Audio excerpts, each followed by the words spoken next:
عالي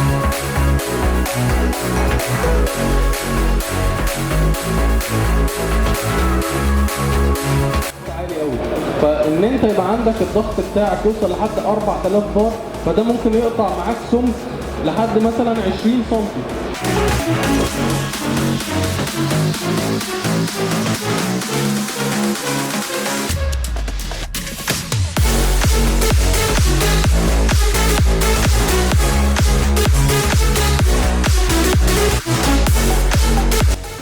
ضعيفه جدا موجوده في الخطوات بلاستيك اللي هي لا تذكر، اللي احنا تقريبا ما بنشوفهاش. دي بتبقى معموله بنفس الوضعيه برضه.